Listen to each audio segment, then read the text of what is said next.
Le but de la société holding va être de mieux gérer votre patrimoine en détenant toutes les sociétés au sein de votre groupe. Elle va vous permettre de faire remonter toutes les liquidités que vos sociétés ont générées sous la forme de dividendes au sein de votre holding et votre holding va pouvoir réinvestir tout ce cash pour les sociétés qui ont besoin de financement. Je vais vous présenter dans cette vidéo quelle est l'imposition des dividendes en Suisse et pourquoi une société holding peut être utile pour la gestion de votre patrimoine. Bienvenue à tous, je suis Sébastien et j'accompagne les entrepreneurs dans la mise en place de leur structure comptable et fiscale en Suisse. Je vais commencer par vous présenter l'imposition des dividendes en Suisse avec un exemple afin que vous puissiez mieux comprendre l'utilité d'une société holding. Après la création de votre première société en Suisse, vous allez détenir les actions de la société Service ASA. Alors en Suisse, l'imposition sur les bénéfices des sociétés est plutôt favorable. Le taux d'imposition va dépendre du canton de résidence de votre société. Vous pouvez vous attendre à un taux en moyenne de 14%. Alors c'est ce qu'on appelle le premier niveau d'imposition. Vous devrez vous verser un salaire convenable et vous pourrez ensuite laisser les bénéfices de votre entreprise pour le réinvestir. C'est ce qu'on appelle la thésaurisation. Si un jour vous avez l'envie d'investir dans un autre secteur d'activité, vous allez certainement avoir besoin d'utiliser l'excédent de cash de la société Service ASA sous la forme d'un dividende pour financer cette nouvelle activité. Lors du versement d'un dividende d'une société suisse à une personne privée qui est résidente en Suisse, le dividende sera imposable à l'impôt sur le revenu. Vous bénéficierez d'un allègement de 30 à 40% sur les dividendes qui sont versés à une personne physique pour atteindre un taux d'imposition qui oscille entre 0 à 32%.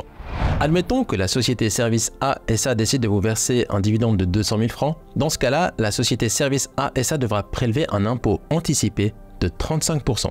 que vous pourrez récupérer entièrement si vous êtes résident fiscal en Suisse. Et en plus de ça, vous devrez payer l'impôt sur le revenu à hauteur d'environ 60 000 francs, soit un dividende net de 140 000 francs. C'est ce qu'on appelle le deuxième niveau d'imposition. Pour éviter cette imposition, alors le terme éviter n'est peut-être pas tout à fait correct, on devrait plutôt utiliser le terme retarder, mais vous pourriez mettre en place une société holding. Alors nous allons l'appeler la société holding SA, et cette société va s'intercaler entre la société Service ASA et vous-même. Vous serez actionnaire de la société Holding SA et la société Holding SA sera actionnaire de la société Service ASA. Le but de cette solution holding, c'est que la société holding va recevoir les dividendes de la société Service ASA et va pouvoir réinvestir tout ce cash dans la société Service BSA. Alors reprenons notre exemple. Dans le cas où la société Service ASA verse un dividende de 200 000 francs à la société Holding SA, un impôt anticipé de 35% sera prélevé par la société Service ASA qui pourra entièrement être récupéré par la société Holding SA. Ensuite, l'imposition des dividendes sera privilégiée sur les dividendes qui sont perçus par une société en Suisse, si vous respectez 3 critères. On appelle ça la réduction pour participation.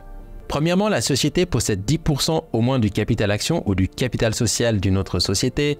Deuxièmement, elle participe pour 10% au moins aux bénéfices et aux réserves d'une autre société, ou bien elle détient des droits de participation d'une valeur vénale d'1 million de francs au moins. Si vous respectez un de ces critères, vous pourrez percevoir des dividendes en payant un taux proche de 0% sur les dividendes perçus. Alors malheureusement, il est possible dans certains cas d'avoir une légère imposition sur les dividendes. Cela va dépendre de la structure de votre société holding au niveau des frais d'intérêt et de ses frais administratifs. Alors donc sur un dividende de 200 000 francs, elle devrait payer environ 0 francs d'impôt, ce qui va vous permettre de réinvestir l'intégralité de ces 200 000 francs dans la société Service BSA. Vous voyez que grâce à ce schéma, vous avez pu économiser 60 000 francs d'impôts et vous avez une structure qui est beaucoup plus propre. Maintenant, il y a un concept que vous devez bien comprendre. Lorsque la société Service ASA verse un dividende de 200 000 francs à la société Holding SA, pour que la société Holding SA puisse réinvestir ce cash dans la société Service BSA, à ce moment-là, vous n'allez pas payer d'impôts. Mais vous allez créer dans la société Holding SA une réserve de bénéfices. C'est un compte qui va se créer au niveau des capitaux propres de l'entreprise. Un jour ou l'autre, vous pourrez demander à la société Holding SA de vous verser un dividende à hauteur de 200 000 francs à votre titre personnel et vous devriez payer l'impôt sur ce dividende à hauteur de 60 000 francs environ. Donc vous voyez, la structure d'une holding vous permet surtout de différer l'imposition, c'est-à-dire que vous allez payer l'imposition plus tard. Mais il existe une solution à ce problème, c'est ce qu'on appelle un gain en capital sur la fortune privée. Alors le but du jeu va être pour vous de vous verser un salaire minimum convenable et d'éviter de vous verser des dividendes en tant qu'employé actionnaire de la société holding. Ce que vous allez pouvoir faire, c'est revendre votre société Holding SA à un nouvel acheteur potentiel. À ce moment-là, vous allez générer un gain en capital qui sera exonéré d'impôts.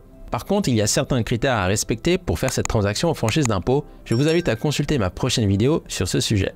On va maintenant passer aux questions les plus courantes que je reçois de la part de mes clients sur une structure de holding en Suisse. Premièrement, la vente des participations. Alors, si une société suisse vend ses participations, c'est-à-dire qu'elle vend les sociétés dans lesquelles elle a investi, elle pourra aussi bénéficier de la réduction pour participation, en ayant une imposition quasi nulle sur le gain si elle détient ses actions pendant minimum une année et elle respecte un des deux critères suivants. Premièrement, si la société possède 10% au moins du capital action du capital social d'une autre société, ou bien elle participe pour 10% au moins aux bénéfices et aux réserves d'une autre société.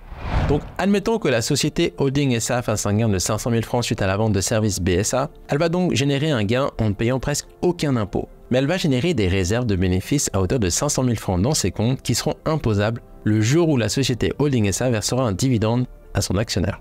Avez-vous vraiment besoin d'une société holding? C'est une discussion à effectuer avec votre fiduciaire, mais je vois beaucoup de cas où la holding n'est plus vraiment nécessaire. Par le passé, la société holding en Suisse était vraiment intéressante car elle permettait de vraies optimisations fiscales avec un taux d'imposition de 0% sur tous les revenus. Malheureusement, dès 2020, le statut fiscal de la société holding a été aboli en Suisse. Une société holding en Suisse a donc exactement la même fiscalité que toutes les autres sociétés, les SARL, les autres SA. Pour les actionnaires uniques qui souhaitent maintenir une structure relativement simple, je ne pense pas que la société holding soit vraiment nécessaire. En effet, vous avez d'autres solutions qui sont beaucoup plus simples à mettre en place. Alors dans certains cas, vous pourriez même regrouper toutes vos différentes activités dans la même société. Le désavantage de cette solution, c'est si la deuxième business fait faillite, cela va se propager à votre activité principale. Et le deuxième problème, c'est que lors de la revente, ça va être assez difficile pour un acheteur potentiel de lire les comptes de votre entreprise car tous les secteurs d'activité seront mélangés ensemble. Alors une autre solution, ce serait d'utiliser la société de services ASA pour effectuer la vente de vos services principaux et de lui donner aussi le statut de holding pour détenir les autres participations comme la société de services BSA.